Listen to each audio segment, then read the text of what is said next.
ప్రపంచ ఎయిడ్స్ దినోత్సవం సందర్భంగా Telangana state AIDS control society ఆధ్వర్యంలో హైదరాబాద్ లో భారీ అవగాహన ర్యాలీ నిర్వహించబడింది. బాగ్లిం గంపల్లి సుందరయ్య విజ్ఞాన కేంద్రం నుంచి ఆర్టీసీ కళాభవన్ వరకు జరిగిన ఈ ర్యాలీలో విద్యార్థులు, స్వచ్ఛంద సంస్థలు, ఆరోగ్య సిబ్బంది ఎంతో ఉత్సాహంగా పాల్గొన్నారు. ఎయిడ్స్ నివారణ కోసం ప్రభుత్వం, స్వచ్ఛంద సంస్థలు కలిసి పరిశ్రమిస్తున్నాయని Telangana state AIDS control society director doctor Vasam Venkateswara Reddy వెల్లడించారు. ప్రపంచ ఎయిడ్స్ దినోత్సవం సందర్భంగా హైదరాబాద్ లో అవగాహన ర్యాలీ ఘనంగా నిర్వహించబడింది. Telangana state AIDS control society ఆధ్వర్యంలో జరిగిన ఈ ర్యాలీ బాంగ్లింగంపల్లి సుందరయ్య విజ్ఞాన కేంద్రం నుంచి ప్రారంభమై ఆర్టీసీ కళాభవన్ వరకు సాగింది. వేలాది మంది పాల్గొన్న ఈ ర్యాలీలో ఎయిడ్స్ పై అవగాహన, రక్షణ అనే సందేశాలు ప్రజల్లో చైతన్యం తీసుకొచ్చాయి. ఈ సందర్భంగా డైరెక్టర్ డాక్టర్ వాసం వెంకటేశ్వర రెడ్డి మాట్లాడుతూ ఎయిడ్స్ నివారణ కోసం ప్రభుత్వంతో పాటు అనేక స్వచ్ఛంద సంస్థలు కూడా కృషి చేస్తున్నాయి. ప్రజల్లో అవగాహన పెంచడం, నిరంతర పరీక్షలు చేయించుకోవడం, సురక్షిత చర్యలు చేపట్టడం ఎయిడ్స్ ను పూర్తిగా నియంత్రించే మార్గమని తెలిపారు. అధునాతన చికిత్సలు, అవగాహన కార్యక్రమాలు, హెల్త్ క్యాంపుల ద్వారా ఎయిడ్స్ కేసులు గణనీయంగా తగ్గుతున్నాయని ఆయన పేర్కొన్నారు. ప్రపంచ ఎయిడ్స్ దినోత్సవం సందర్భంగా అవడంతో తెలంగాణలో అన్ని జిల్లాల్లో కూడా ఇలాంటి కార్యక్రమాలు జరుగుతున్నాయి. ఈరోజు వరల్డ్ ఎయిడ్స్ డే. ఈ సందర్భంగా తెలంగాణ ఎయిడ్స్ కంట్రోల్ సొసైటీ ఆధ్వర్యంలో హైదరాబాద్లో దానికి సంబంధించిన కార్యక్రమం నిర్వహిస్తున్నాము. ఈ సందర్భంగా తెలియజేసేది ఏంటంటే, నేషనల్ ఎయిడ్స్ కంట్రోల్ ఆర్గనైజేషన్ వారి కంట్రోల్లో భారతదేశంలోని అన్ని శాక్స్ కార్యాలయాలు, సొసైటీలు పనిచేస్తున్నాయి. ఇందులో మన తెలంగాణ సంబంధించి నాకో గారి వారి ఎస్టిమేషన్ ప్రకారం మన తెలంగాణలో 156,961 మంది PLHIV people living with HIV వ్యాధితో ఉన్నారని చెప్పి ఒక అంచనా ఉంది. దానిలో 95% ఐడెంటిఫై చేసే బాధ్యత Telangana state AIDS control society. ఇప్పటి వరకు 143,173 HIV బాధితులను ఐడెంటిఫై చేసి వారికి ట్రీట్మెంట్ కూడా ఇవ్వడం జరుగుతున్నది. ఇక్కడ ఒక కొత్త విషయం ఏంటంటే, కొత్తగా ఎయిడ్స్ కేసులు పెరగడం అనేది కాదు. ఆల్రెడీ ఒక అంచనా ఉంది మన రాష్ట్రంలో. 150,960 మంది ఉన్నారు. వాళ్ళు అక్కడక్కడ ఉన్నారు. వాళ్ళని ట్రేస్ చేయడానికి ఈ సంస్థ ఆధ్వర్యంలో దాదాపు NGOలు, care support centres, link worker schemes, అదేవిధంగా IEC division, BSD division, CST division, వీటితో పాటుగా DSRC clinics, ICTC centres, ART centres, వీళ్ళందరి ఆధ్వర్యంలో దాదాపు 3,500 పైచిలకు కాంటాక్ట్ ఎంప్లాయీస్ ఉన్నారు. వీళ్ళందరూ మూకమ్మడిగా అహర్నిశలు కృషి చేసి ఈ ఎయిడ్స్ వ్యాధిగ్రస్తులను ఐడెంటిఫై చేసి వారికి కౌన్సిలింగ్ ఇచ్చి డ్రగ్స్ ద్వారా, ART డ్రగ్స్ ద్వారా ఇవ్వడం వల్ల ఈ వ్యాధిని అరికడుతున్నాము. ఇక్కడ మన నేషనల్ ఎయిడ్స్ కంట్రోల్ ఆర్గనైజేషన్ ప్రకారం 2030 కల్లా మొత్తం కంప్లీట్గా మన ఇండియా నుంచి ఎయిడ్స్ వ్యాధిని కంప్లీట్గా కంట్రోల్ చేయాలనే లక్ష్యంగా పెట్టుకున్నారు. అయితే మన తెలంగాణకు సంబంధించి 2026 మార్చి 31 కల్లా కంప్లీట్గా దీన్ని కంట్రోల్లోకి తీసుకురావాలని చెప్పి ఒక టార్గెట్ ఓరియంటెడ్తో పనిచేస్తున్నాం.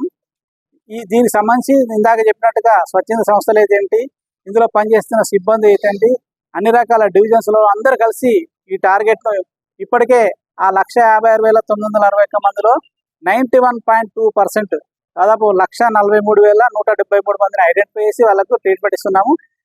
దీనికి సంబంధించి అదేవిధంగా ప్రభుత్వం తరఫున కూడా, తెలంగాణ రాష్ట్ర ప్రభుత్వం తరఫున కూడా 45,173 మందికి పెన్షన్లు కూడా ఇస్తున్నాం.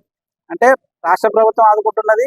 అదేవిధంగా కేంద్ర ప్రభుత్వం నాకు ఆధ్వర్యంలో ART డ్రగ్స్ ఇచ్చి HIV బాధితులను ఎప్పటికప్పుడు వారి HIV లోడ్ను తగ్గించడానికి ఈ డ్రగ్స్ వాడుతున్నాం. అదేవిధంగా ఈ ART డ్రగ్స్ వాడడం వల్ల HIV అనేది పూర్తిగా నిర్మూలన కాదు, అది బాడీలో ఉంటుంది. ఆ వైరస్ అనేది బాడీలో ఉంటుంది. కేవలం కంప్లీట్గా ఒక కంట్రోల్ స్టేజ్కి తీసుకురావడానికే. అయితే మళ్ళీ కంట్రోల్ అయిందా లేదా అనే విషయం తెలియడానికి కూడా ఎవ్రీ ఇయర్ ఆ బాధితుల నుండి రక్త నమూనాలు సేకరించి వైరల్ లోడ్ టెస్టింగ్ కూడా చేయడం జరుగుతుంది. ఈ వైరల్ లోడ్ టెస్ట్ చేయడంలో రకరకాలుగా ఉంటాయి. ఒకటి high viral load, blips viral load, suppression viral load, controllable viral load. Controllable అంటే ఈ HIV వైరస్ బాడీలో 10 కాపీస్ నుంచి 20 కాపీస్ ఉంటే కొద్దిగా కంట్రోల్ ఉన్నట్టు. బ్లిప్స్ అంటే ఒకసారి 10 నుంచి 20, 10, 5 అట్లా వైరస్ కాపీస్ ఉండడం వల్ల అది అటు ఇటుగా ఉంటుంది. అదొకటి.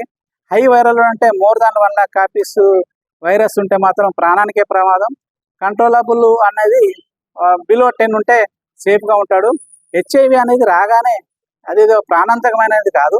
తప్పకుండా వారి హెచ్ఐవి ఉన్నదని తెలియగానే ఇమీడియట్గా డ్రగ్స్ ప్రభుత్వం అందించే నాకో వారి ఆధ్వర్యంలో నుంచి ఏఆర్టీ డ్రగ్స్ వాడడం వల్ల ఇది కంప్లీట్గా మనం కంట్రోల్ తీసుకురావచ్చు. ఎలాంటి ప్రాణహాని లేదని చెప్పి ఈ సందర్భంగా తెలియజేస్తున్నాను. అదేవిధంగా మంచి మెడిసిన్స్ ఉన్నాయి.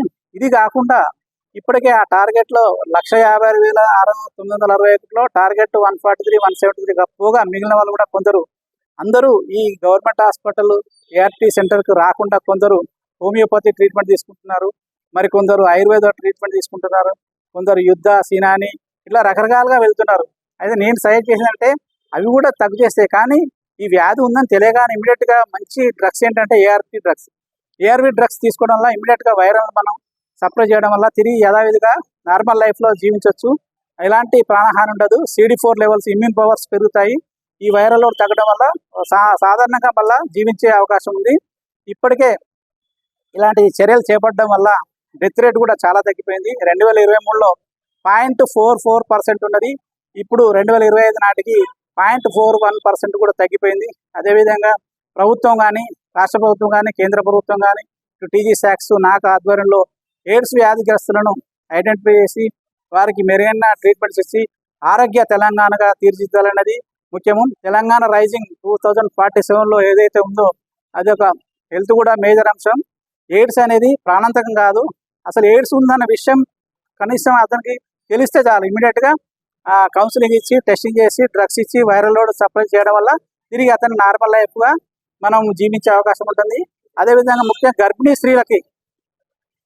స్త్రీలకు కూడా ఎవ్రీ ఇయర్ ఇటు ప్రాథమిక ఆరోగ్య కేంద్రం అయితే ఇక్కడైతే 6 లక్షల మంది గర్భిణీ స్త్రీలకు కూడా డ్యూయల్ కిట్ ద్వారా హెచ్ఐవి సిఫిలిస్ అనే డ్యూయల్ కిట్ ద్వారా టెస్ట్ కూడా చేయడము. దీనివల్ల తల్లి నుండి బిడ్డకు రాకుండా కూడా ఈ ట్రీట్మెంట్ ఉంది. అలాంటి డ్రగ్స్ కూడా ఉన్నాయి. కాబట్టి తల్లికి రాగానే హెచ్ఐవి ఉందని తెలియగానే బిడ్డకు కూడా వస్తుందనే భయం ఏం లేదు. అలాంటి ట్రీట్మెంట్స్ కూడా ఉన్నాయి. ఇదిగా PPT-CT, PMT-CT, prevention of mother to child transmission, prevention of parent to child transmission అనేది మంచి ట్రీట్మెంట్స్ ఉన్నాయి. ఎయిడ్స్ ఉందని తెలియగానే ఎలాంటి భయాందోళనకు గురి కావద్దు. ఇంకోటి ఏంటంటే నేషనల్ హెచ్ఐవి ఎయిడ్స్ యాక్ట్ 2017 ఉంది. దాని ప్రకారం హెచ్ఐవి ఉన్న వాళ్ళని ఎలాంటి స్టిగ్మా, డిస్క్రిమినేషన్ కానీ, వర్క్ ప్లేసెస్లు కానీ, వాళ్ళకు రెంట్ ఇవ్వకపోవడం కానీ ఇలాంటి ఏం చేయకూడదు. వాళ్ళని ఎలాంటి ఆందోళనకు కానీ విచక్షణ కానీ గురి చేయకూడదు. ఎందుకంటే వ్యాధి కంటే డిస్క్రిమినేషన్ అని చాలా డేంజర్. కాబట్టి ఆ విషయంలో చట్టాలు కూడా ఉన్నాయి. వారి పట్ల ఎవరైనా అనుచితంగా ప్రవర్తించినా దాదాపు క్రిమినల్ కేసులు చర్య తీసుకునే అవకాశం కూడా ఆ చట్టంలో ఉంది. కాబట్టి Telangana state AIDS control society ఈ రాష్ట్ర ప్రభుత్వం ఆధ్వర్యంలో పనిచేస్తున్నది. ఎప్పటికప్పుడు హెచ్ఐవి బాధితులు గుర్తించి వారి ట్రీట్మెంట్ ఇచ్చి ప్రాణాలను కాపాడే దిశగా ఈ సంస్థ కృషి చేస్తున్నది.